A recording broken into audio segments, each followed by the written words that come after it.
नमस्कार, मी शीतल घोडके. शीतल्स रेसिपीमध्ये तुम्हा सर्वांचं खूप खूप खूप मनापासून स्वागत. तर आज मी बनवणार आहे गवाराच्या शेंगाची भाजी. गवाराच्या शेंगाची भाजी ही अशी आहे की ही बऱ्याच लोकांना आवडत नाही. छोट्या मुलांचं सोडा मोठ्यांना सुद्धा आवडत नाही. पण मी ज्या पद्धतीने गवाराच्या शेंगाची भाजी बनवते त्या पद्धतीने तुम्ही तुमच्या घरी एकदा नक्की करून बघा. घरातील सर्वांना नक्की आवडेल. तर ही भाजी कशी बनवायची यासाठी आपण पहिले काय काय साहित्य लागते ते बघूया. तर मी इथे 1 प्लेट गवाराच्या शेंगा घेतल्या, त्यानंतर कोथिंबीर, टमाटर, कांदा, कढीपत्ता आणि 4-5 लसणाच्या काचुळ्या, मोहरी, जिरे, गरम मसाला, कांदा लसूण मसाला, हळद, लाल तिखट, मीठ आणि हे शेंगदाण्याचं कूट. आता आपण पहिले हे जी शेंगा आपण कट करून घेतलेली आहे, तुम्ही हाताने सुद्धा करू शकता किंवा चाकूने सुद्धा करू शकता, तसं काही प्रॉब्लेम नाही. आणि साईज तुम्ही तुमच्या अंदाजाने करा. तुम्हाला जर छोट्या साईजचे आवडत असेल तर तुम्ही छोट्या, आणि जर लांब लांब आवडत असेल तर मोठे साईजचे कापून घेऊ शकता.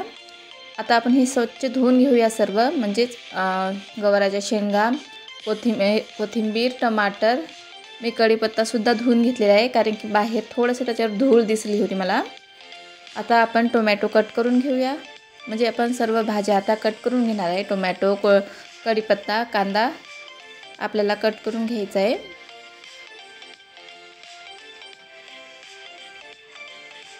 ही भाजी चवीला खरंच खूप छान होते. बऱ्याच जणी म्हणतात गवाराच्या शेंगाची भाजी छान होत नाही, पण तसं पाहिलं तर बाकींच्या शेंगाची भाजी जसे की चवळीची शेंगा, त्याच्यानंतर वरणाच्या, आवऱ्याच्या, शेवग्याच्या तर बेस्ट होतातच. पण हे बाकीचे जे गवाराच्या शेंगासारख्या दुसऱ्या शेंगा असतात ना, त्या भाज्यापेक्षा मला आता गवाराच्या शेंगाची भाजी जरा जास्तच म्हणजे चवीची वाटते, जरा जास्त आवडते बाकीच्या भाज्यापेक्षा. त्याच्यामुळेच म्हटलं की ही भाजी खरंच छान होते. फक्त मी ज्या पद्धतीनं बनवत आहे त्या पद्धतीनं तुम्ही नक्की बनवा. हे बघा, आता आपण फोडणी देऊया. कढई गॅसवर ठेवते मी. कढई छान गरम झाल्याच्या नंतर त्यामध्ये आपल्याला 3 चम्मच तेल टाकून घ्यायचं आहे. म्हणजे तुम्ही रोजच्या भाजीमध्ये जेवढं टाकता तेवढंच टाका. त्यानंतर अर्धा चम्मच मोहरी, अर्धा चम्मच जिरे, कढीपत्ता टाकायचा आहे. आणि आता आपल्याला यामध्ये कांदा आणि लसूण दोन्ही एकत्रच टाकायचं आहे. बघा, आता याला छान मिक्स करून घ्यायचं. कांदा आपल्याला एकदम ब्राऊन किंवा पिवळसर होईपर्यंत नाही भाजायचा, फक्त तो नमसर झाला पाहिजे थोडासा. म्हणजे पहिली स्टार्टिंगला कसा पांढरा दिसतो, पण त्याचा थोडा कलर बदलेपर्यंतच आपल्याला त्याला फ्राय करून घ्यायचं आहे. म्हणजे पिवळसर होऊ द्यायचं नाही किंवा गोल्डन ब्राऊन म्हणतात ना, तसलं अजिबात होऊ द्यायचं नाही. त्याच्यानंतर टोमॅटो टाकायचा. टोमॅटो छान आपल्याला नमसूर होईपर्यंत भाजून घ्यायचा आहे. पूर्ण बारीक झाला पाहिजे. 2 मिनिट तसंच आपल्याला फिरवत राहायचं, म्हणजे ते टोमॅटो बारीक होते. त्यानंतर यामध्ये आपल्याला सुके मसाले ॲड करायचे आहेत. हे बघा, मी 2 चम्मच लाल तिखट घेतलेला आहे. नेहमीच्या भाजीपेक्षा थोडं जास्त लाल तिखट टाकायचं. त्यानंतर कांदा लसूण मसाला, गरम मसाला, हळद आणि चवीपुरतं मीठ. आता हे छान मिक्स करून घ्यायचं आहे आपल्याला. आणि हे जळाव नाही यासाठी आपल्याला यामध्ये थोडंसं पाणी टाकायचं आहे. आता तुम्ही म्हणसाल थोडंसं पाणी म्हणजे किती, तर अर्धी वाटी किंवा आपला चहाचा जो कप असतो ना, तो अर्धा कप आपल्याला यामध्ये पाणी टाकायचं आहे. आता याला आपण पाणी टाकलेलं आहे, त्यामुळे आता एक छान तरी सुटू द्यायची, त्याला एक उकळी येऊ द्यायची. त्याच्यानंतरच गवाराच्या शेंगा टाकायच्या आहेत.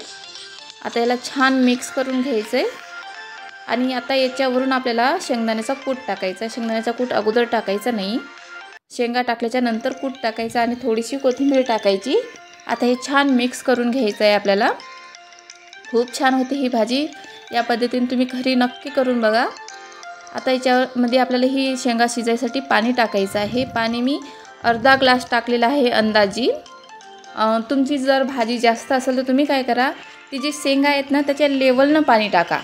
म्हणजे ना तुमचा म्हणजे कधी आपण कमी भाजी करतो, कधी जास्त करतो ना, त्याच्यामुळे तुम्ही जेवढ्या शेंगा घेतल्या ना फक्त त्याच्या लेवलनं पाणी घ्यायचं, म्हणजे आपली भाजी छान शिजते. आणि नंतर झाकण लावून याला शिजवायला ठेवायचं. मीडियम फ्लेमवर ठेवायचं आहे. जास्त लो पण नाही करायचं आणि हाय पण नाही करायचं. आणि हे बघा, आपली भाजी शिजत आलेली आहे. शिजली नाही आहे, पूर्ण शिजत आलेली आहे. असंच मधामधातनी झाकण काढून आपल्याला ती भाजी परतवून घ्यायची आहे. आणि हे बघा, आपली भाजी छान शिजून तयार झालेली आहे. तुम्ही नाही का ती शेंग तोडून बघू शकता. म्हणजे तुम्ही जेव्हा भाजी करता तेव्हा शेंग तोडून बघायचं, भाजी शिजली का नाही ते कळते शेंग तुटली की. त्यानंतर यामध्ये मी कोथिंबीर टाकली. हे बघा मी सुद्धा तुम्हाला शेंग तोडून दाखवते, पण आता ही दिसते का नाही ही मला काही माहीत नाही.